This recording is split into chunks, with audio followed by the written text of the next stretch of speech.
আজকালকার বাচ্চারা আগের মতো নেই, বড় বদমেজাজি হয়ে যাচ্ছে। এই নতুন জেনারেশন কোনো কাজের না। सर ये भी कोई पूछने का सवाल है? You dropped it. You pick it up. অনেকের এমন ভিডিও দেখার পর সাথে সাথে রিয়াকশন হয়, থাপ্পড় মারো, বেল দিয়ে মারো। কারণ আগের জমানায় তো একটা চড় মারলেই বাচ্চা সোজা হয়ে যেত। এখন তো বাচ্চাদের হাতে একটা আঙ্গুলও দেওয়া যায় না, তাই এরা বিগড়ে যাচ্ছে। জানো এটা কেন হয়? কারণ একদম সেই আচরণটাই যা তুমি বাচ্চাদের শেখাতে চাও না, তুমি সেটাও শিখাও মারধরের মাধ্যমে। হ্যালো বন্ধুরা, কোন বনেগা করোড়পতি শোতে আসা এক 10 বছরের বাচ্চা পুরো সোশ্যাল মিডিয়া ভাইরাল হয়ে গেছে। मेरे को रूल्स पता है, इसीलिए आप अभी मेरे को रूल समझाने मत बैठना।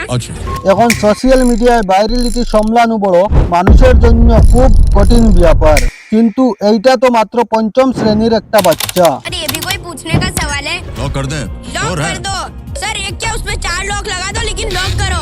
যেভাবে সে হোস্ট অমিতাভ বচ্চনের সঙ্গে কথা বলেছিল, মানুষ তাকে ট্রোল করতে শুরু করে, ডিসরেসপেক্টফুল আর অ্যারোগ্যান্ট বলে। কিছু মানুষ তো সরাসরি তার প্যারেন্টসকে দোষ দিতে শুরু করে। যদি তুমি তোমার বাচ্চাকে হিউমিলিটি, প্রেসেন্স আর ম্যানার্স না শেখাও, তাহলে এরা এমন রুড, ওভার কনফিডেন্ট হয়ে যায়। এই নিয়ে একটা নতুন বিতর্ক শুরু হয়েছে। ভারতে নতুন প্রজন্মের বাচ্চাদের মধ্যে বিহেভিয়ারের সমস্যা কি বেড়ে যাচ্ছে?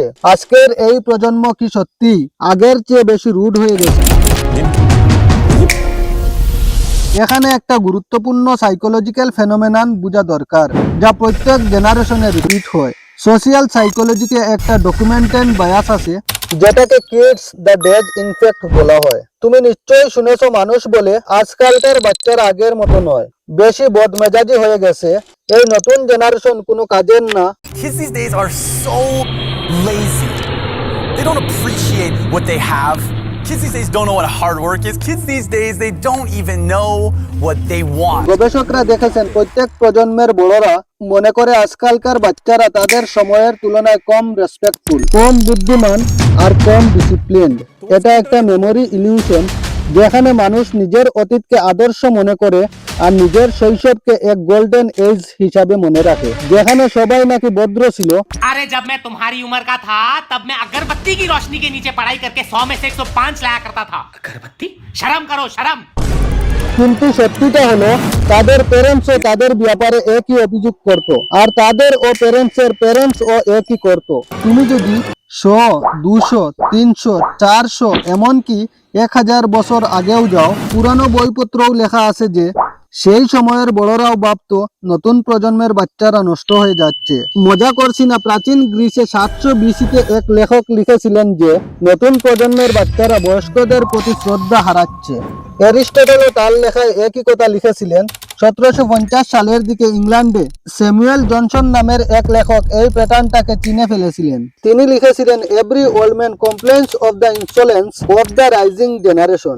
তাই এই কিডস দ্য এজ ইফেক্ট খুব ভালোভাবে ডকুমেন্টেড একটা জিনিস আজকের সোশ্যাল সায়েন্সে। কিন্তু এটা মানলেও বলা ঠিক হবে না যে আজকের প্রজন্মে সবকিছু নিখুঁত আর কোনো সমস্যা নেই।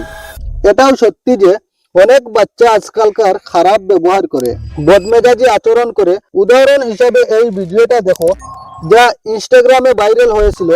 You dropped it. You pick it up. Put in the bin. Why not? But you dropped it.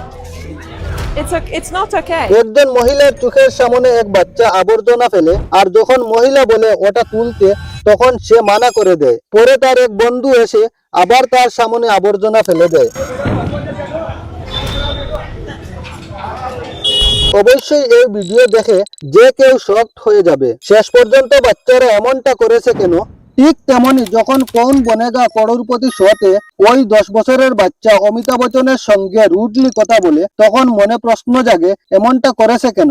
এইসব ভুল আচরণের পিছনে অনেকগুলো কারণ আছে বন্ধুরা। প্রথম কারণ হলো ডেভেলপমেন্টাল সাইকোলজির চাইল্ড ডেভেলপমেন্ট জার্নালে প্রকাশিত 40টির বেশি গবেষণার বিশ্লেষণে দেখা গেছে ছোট বাচ্চারাই প্রায় নিজেদের জ্ঞান ও ক্ষমতা বেশি করে আন্দাজ করে ফেলে। ছোটদের মধ্যে নিজেদের ক্ষমতা ঠিকভাবে বিচার করার ক্ষমতা থাকে না। এই ক্ষমতা ধীরে ধীরে গড়ে উঠে প্রাথমিক বিদ্যালয়ের শেষের দিকে। তাই বন্ধুরা, 10 বছরের একটা বাচ্চা সত্যিই ভাবতে পারে যে সে সব জানে, যদিও বাস্তবে কিছুই জানে না। এটা একেবারেই নর্মাল ডেভেলপমেন্টাল বায়াস, কিন্তু তাপের মধ্যে এটা অ্যারোগ্যান্স বলে মনে হয়।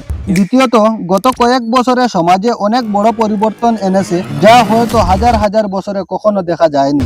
এখন এমন সিঙ্গেল চাইল্ড পরিবারে দেখা যায় যেখানে একটাই বাচ্চা, কিন্তু তার যত্ন নেওয়ার জন্য 6 জন মানুষ আছে, 2 জন পিতামাতা, দাদা দাদি আর নানা নানি। এই বিষয়টাকে মিডিয়া 6 পকেট সিন্ড্রোম নাম দিয়েছে। আগে এটা চীনে বেশ জনপ্রিয় ছিল, এখন ভারতে শহর এলাকায়ও দেখা যায়। এমন প্যারেন্টস যারা একটাই সন্তান নিয়েছেন আর তাদের প্যারেন্টসও একই হলে কি হয়, এই এক বাচ্চার প্রত্যেক দাবি পূরণ করতে 6 জন মানুষ সব সময় প্রস্তুত। এমন বাচ্চারা এতটা মনোযোগ পায় যে তাদের মনে হয় পুরো পৃথিবী তাদের চারপাশে ঘুরে।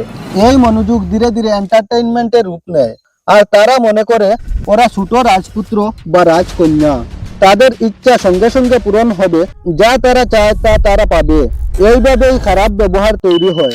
শৈশবে তারা যা চেয়েছে সব পেয়েছে, কিন্তু পরে যখন বাইরের জগতে আসে দেখে যে পৃথিবী তাদের চারপাশে ঘুরে না, সব সময় তারা যা চায় তা মিলে না। তখন তাদের মধ্যে অ্যারোগ্যান্স তৈরি হয়। এর সঙ্গেই জড়িত আরেক কারণ প্যারেন্টাল ওভারভ্যালুয়েন্স। যখন প্যারেন্টস বারবার বলে তুমি অন্যদের থেকে স্পেশাল, এক্সট্রা অর্ডিনারি, তখন বাচ্চা আরো বেশি এন্টাইটেলড হয়ে পড়ে। এতে পরে গিয়ে নার্সিসিটিক পার্সোনালিটি তৈরি হয়। অবশ্য বাচ্চাদের স্পেশাল ফিল করানো ভালো, কিন্তু বেশি করলে ওদের ব্যবহারের জন্য খারাপ হয়। এতে ওদের মনে বার্তা যায় যদি তুমি স্মার্ট আর ট্যালেন্টেড হও তাহলে একটু অ্যাটিটিউড আর রুডনেস চলবে। मुझसे कोई नहीं जीत सकता। I am the best. আর তারপর আসে বন্ধুরা আধুনিক ভারতীয় প্যারেন্টিং এর সবচেয়ে বড় সমস্যা, বাচ্চাদের না বলতে ভয় পাওয়া। আজকের প্যারেন্টসরা আক্ষরিক অর্থেই না বলা বন্ধ করে দিয়েছে। 2022 সালে টুইক ইন্ডিয়া ওয়েবসাইটের এক অনলাইন পোল এ দেখা গেছে 93% ভারতীয় প্যারেন্টস স্বীকার করেছে যে তারা বাচ্চাদের ডিসিপ্লিন করাতে হিমশিম খাচ্ছে। নিউক্লিয়ার ফ্যামিলি সংস্কৃতি ও এর সঙ্গে ঘনিষ্ঠভাবে যুক্ত। আগে বাচ্চারা জয়েন্ট ফ্যামিলিতে বড় হতো, তাতে মনোযোগও পেত, আবার তাদের আচরণের উপর নজরদারিও থাকত, রেসপেক্ট আর এটিকেট শেখানোর লুকও বেশি থাকতো। অনেক রিসার্চে দেখা গেছে যে জয়েন্ট ফ্যামিলির বাচ্চাদের তুলনায় নিউক্লিয়ার ফ্যামিলির বাচ্চাদের বিহেভিয়ারাল প্রবলেম বেশি হয় আর তাদের সোশিয়াল আর ইমোশনাল ডেভেলপমেন্ট কম হয়। তো বন্ধুরা আজকের ভিডিওতে এতটুকুই। ভিডিওতে ভালো লাগলে লাইক এবং শেয়ার করতে ভুলবেন না, আর এইরকম ভিডিও আরো পেতে হলে আমার চ্যানেলকে ফলো এবং সাবস্ক্রাইব করতে ভুলবেন না। ধন্যবাদ।